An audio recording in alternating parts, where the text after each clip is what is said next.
Oi, pessoal. Agartha é sempre um tema apaixonante.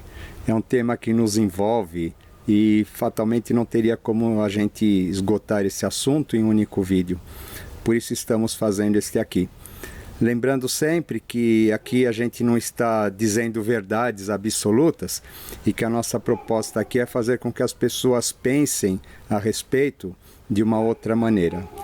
E lembrando também que aquele que estiver interessado em autoconhecimento a partir da astrologia kármica, os meus dados estão disponíveis no final deste vídeo. Vamos lá então. Tudo aquilo que o homem ignora não existe para ele. Por isso, o universo de cada um se resume ao tamanho do seu saber. Fazendo uma viagem pelos templos, através das expressões artísticas que nos foram legadas pelas grandes civilizações do passado, observamos que as demonstrações pictóricas que chegaram até nós possuem uma característica de representação predominante e plana, como acontece com o desenho de uma criança. Isso fica evidente tanto na arte egípcia como nas pinturas gregas e romanas, prevalecendo até mesmo durante toda a Idade Média. A partir do Renascimento, quando a humanidade viveu uma grande expansão de consciência, a pintura ganhou perspectiva, tornando-se praticamente escultural, e através dela, a visão coletiva acabou por dar um salto em direção à realidade, demonstrando que houve um amadurecimento cerebral. A possibilidade trazida pela descoberta do ponto de fuga apontando para o infinito rompeu os limites da visão para horizontes cada vez mais distantes, quer sejam na Terra ou até mesmo nos céus. Com o surgimento da foto, e mais tarde, na invenção do cinematógrafo, o volume agora ganhava movimento e vida pulsante, libertando-se das dimensões estáticas. E essa transformação acabaria provocando uma revolução sem precedentes, tanto na percepção humana como em sua realidade. A arte pictórica, anteriormente apenas figurativa, ganhou novas possibilidades que sinalizaram caminhos através de planos cada vez mais subjetivos, através de novos modos de expressões nunca antes imaginados, transportando a nossa mente e os nossos sentidos para dimensões de percepções até então intocadas. A partir daí, a arte transformou-se, tornando-se mais abstrata e conceitual em seu caminho de tocar a alma humana e agora também a tritar seu pensamento, e voltou-se para dentro de si mesmo. Seria essa constatação demonstrativa dos rumos para o qual a mente humana e a sociedade como um todo estão sendo impulsionados em seu caminho evolutivo? Possuiriam esses povos outros meios de representação gráfica, ou essa corresponderia à sua dimensão cerebral de visão de realidade? Em vídeos anteriores, falamos a respeito dos circuitos neurais e como esses interferem nas etapas do desenvolvimento, tanto no aspecto individual quanto no coletivo da humanidade, estando esses associados a cada um de nossos chakras. Falamos também que existe na formação humana um quaternário inferior objetivado, onde estão guardadas as memórias evolutivas referentes aos princípios manifestados dos reinos da natureza que lhe dão suporte, e que existe nesta também uma tríade superior, relacionada aos padrões ainda não objetivados, que fazem parte de futuros sistemas evolutivos que se encontram ainda em estado latente no homem ou em fase de desenvolvimento inicial, ao qual denominamos divindade, que na verdadeira acepção da palavra significa aquilo que está por vir. Discorremos ainda a respeito de como se manifestam as ondas de vida em seu processo de adensamento através dos planos chamados do Pai, ou espiritual, da Mãe, ou anímico, e do Filho, ou objetivado, também denominados como sátivico, rajásico e tamásico, em conformidade com as etapas do Logos primordial, onde, deste modo, a vida-energia vai se objetivando até atingir a plenitude da forma, para depois se sutilizar como consciência, e que esse processo vai se repetir em todas as etapas da criação.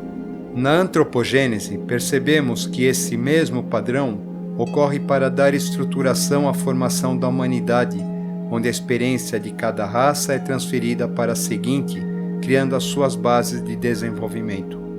Desse modo, neste atual sistema evolutivo em que estamos, a experiência da raça adâmica, que foi a inicial e, portanto, a mais sutil em termos de densidade, foi transferida para a raça hiperbórea. A desta segunda foi transportada para a raça lemuriana, que por sua vez impulsionou a raça Atlante, que esteve no ponto máximo da objetivação física ou matéria densa.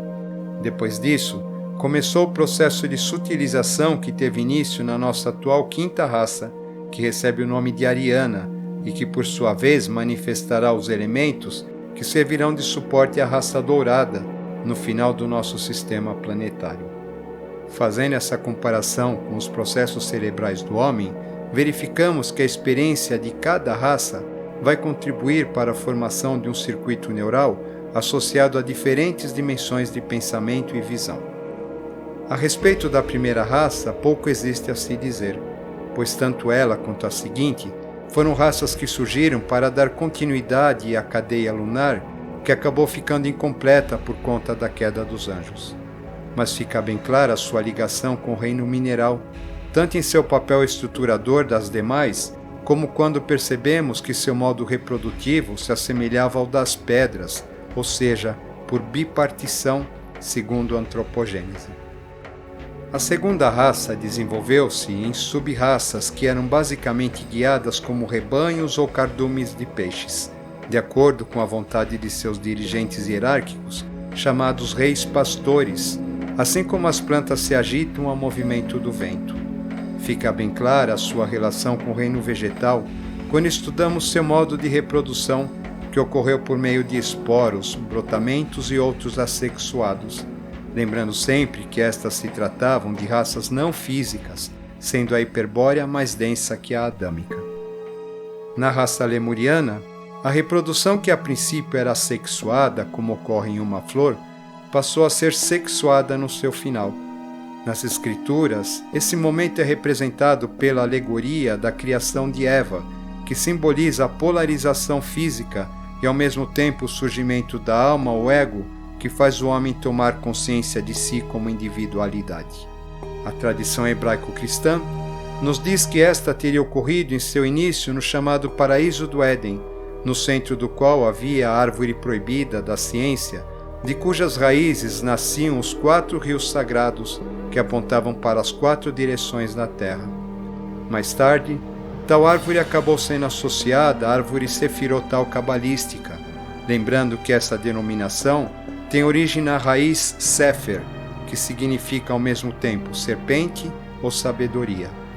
Uma vez experimentado o fruto do conhecimento, Adão teria corrido em seguida para comer o fruto da árvore da vida e assim conquistar a imortalidade. Nesse momento, Micael o teria impedido de concretizar tal intento. Nesta raça teriam repercutido os efeitos da chamada queda dos anjos, acelerando seu adensamento do plano astral para o plano físico. No momento em que Adão e Eva passam a ouvir a voz da serpente, estes se apartam da divindade e perdem o paraíso. A questão egóica aqui representada é o foco do terceiro circuito neural. Uma outra vertente, porém, substitui a árvore do centro do paraíso por uma taça que seria provinda da pedra luciferina e que Sete, filho de Adão, a teria roubado posteriormente à sua expulsão do Éden e a escondido em algum local no centro da terra. Uma vez acessado, o sagrado objeto teria a propriedade de recriar o paraíso primordial onde quer que estivesse. A quarta raça, o Atlante, tinha por objetivo atingir a máxima densidade, tanto no plano físico como no aspecto mental concreto. Segundo a lenda, esta teria ocorrido num continente que espelhava na Terra a organização cósmica, constituído à semelhança de um sistema planetário onde havia uma cidade central, na qual viviam os deuses e as hierarquias criadoras. Esta oitava cidade, de onde emanava o governo de todo o continente, ficava no topo de altas muralhas e seria rodeada por 7 cidades-estado, ou cantões, onde viviam seus habitantes dentro de diferentes tônicas e realidades, de acordo com o estado evolutivo de cada um, sendo que cada uma delas era regida de modo político e espiritual por uma tríade divina. E deste modo, aquela fantástica civilização viveu o apogeu da sua idade de ouro. Ocorreu que num determinado momento, o rei Corvo, que governava a quarta cidade, instigou seus súditos à escalada da muralha da oitava cidade para desta tomar posse. O esquema da torre em construção que usamos para ilustrar a questão dos circuitos neurais também encaixa-se aqui, para que possamos entender como isto influenciou na formação da humanidade atual. A tradição nos diz que, em decorrência dessa escalada, a divindade que ali habitava teria perdido seus veículos de manifestação física, e como consequência disso, todo o continente Atlante se esfacelou. O simbolismo da Torre de Babel também teria sua origem a partir deste fato. Depois disso, esta maravilhosa civilização teria sucumbido, afundado em um único dia e noite de angústia, segundo Platão. Este momento demarcou a separação entre o homem e a divindade externa, através da morte da mesma, o que consiste na tônica de nosso quarto circuito neural. As águas aqui representadas seriam, entre outras coisas, as questões emocionais e egóicas ainda não superadas relativas à cadeia lunar como obstaculizantes ao progresso mental da humanidade. Porém, para que nada se perdesse, diz a lenda que anteriormente à submersão da Atlântida, aqueles homens mais sábios e justos foram poupados da catástrofe e teriam se refugiado no centro da Terra, de onde passaram a orientar a futura humanidade para que esta tivesse condições de evoluir em seu processo de consciência, até que um dia pudesse novamente voltar a ser guiada pela divindade em sua forma física. Esta seria a origem dos processos iniciáticos e das escolas de mistérios. Voltando ao nosso esquema referente às raças, procuremos agora compreender melhor como seriam suas influências nos aspectos tocantes à dimensão do pensamento humano. Para isso, façamos um pequeno exercício de geometria, lembrando que a experiência de uma raça é o ponto de partida para o desenvolvimento da próxima, e nada se estrutura a partir de algo que não existe. Vamos lá.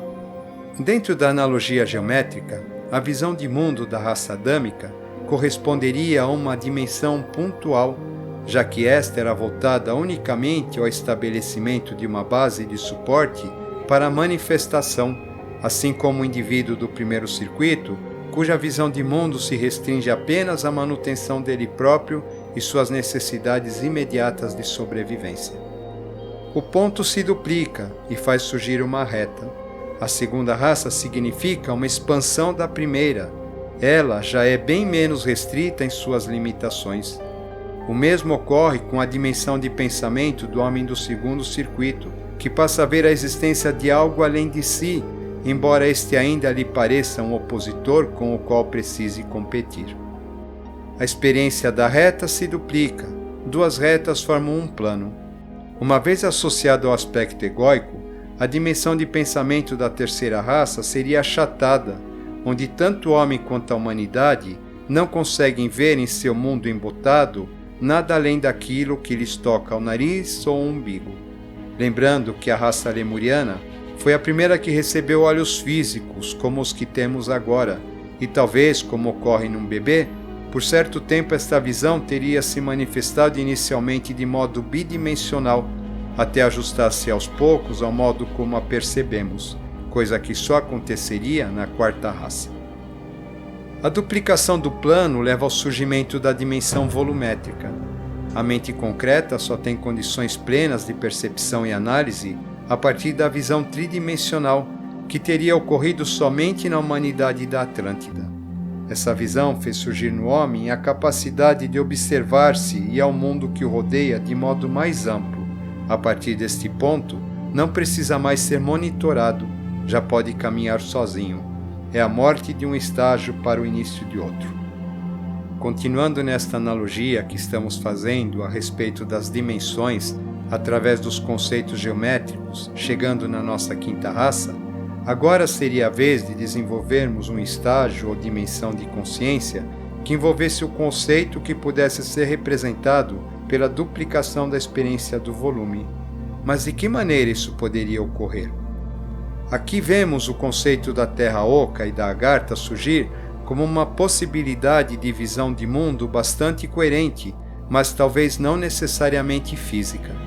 aquilo que a princípio parecia apenas um conceito filosófico, agora pode nos remeter à descoberta de novas possibilidades de vida e dimensões planetárias, tal qual como ocorreu no Renascimento, quando as grandes navegações romperam todos os conceitos limitantes pela crença da Terra plana, que possibilitaram descobertas de novas civilizações e mundos até então inimagináveis, bem como o formato esférico de nosso planeta.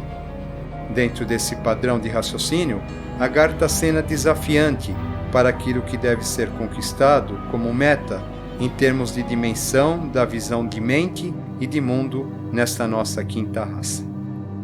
Diz o provérbio: a qualidade do pensamento atrai a verdadeira dimensão do ser. O homem encontra-se imerso em várias possibilidades de dimensões entrelaçadas que tanto apontam para o passado lunar do terceiro sistema, através de seus corpos inferiores, físico, vital e emocional, quanto para o atual sistema, através de sua mente concreta, em seus aspectos mecânico e criativo, como para os mundos interiores ou sistemas futuros de evolução, através de sua tríade superior ou corpus mental abstrato, mental intuitivo e mental crístico. Deste modo, Agartha nos aponta a necessidade da conquista das dimensões da mente através do trabalho do cardíaco, do coração, em seu processo de travessia pela noite escura da alma. Para isso, a humanidade está sendo acelerada nesse sentido, principalmente nos tempos atuais. Novas dimensões atraem novas realidades. Assim como no final do século XIX, o cinematógrafo de Lumière causou um misto de medo e espanto quando uma locomotiva adentrou numa sala de projeções, rompendo todos os limites da visão daquela época, hoje, não com menos medo e espanto, o avanço tecnológico decorrido desde então está conduzindo a mente humana a um novo patamar de dimensão que permitirá a descoberta da existência de novas possibilidades nunca antes imaginadas no tocante à vida e à consciência. Ao despertar os reinos interiores dentro de si, fatalmente o homem os encontrará do lado de fora, já que um é decorrência do outro, e uma vez ancorada a divindade em cada um, Agartha finalmente emergirá das profundezas como um lótus a perfumar toda a ambiência terrena e irmanar a toda a humanidade, agora novamente iluminada pelos fulgores da Idade de Ouro.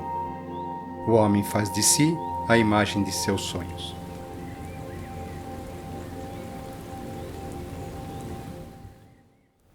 Como vocês devem ter percebido, a questão da Agartha está muito além da existência de mundos subterrâneos.